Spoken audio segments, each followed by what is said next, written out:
In this Python tutorial, we will learn how to convert a hexadecimal number to a decimal number.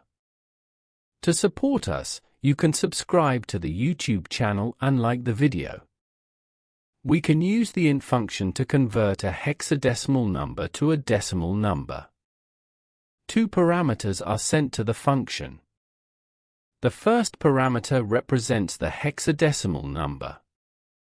The second parameter represents the format of the number sent.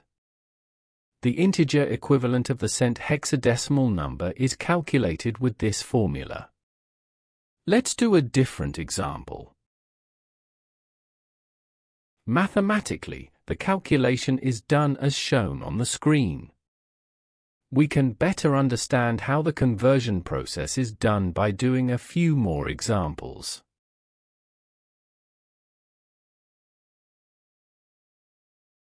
How all the transformations are done is shown on the screen. In this Python tutorial, we learned how to convert a hexadecimal number to a decimal number. To support us, you can subscribe to the YouTube channel and like the video.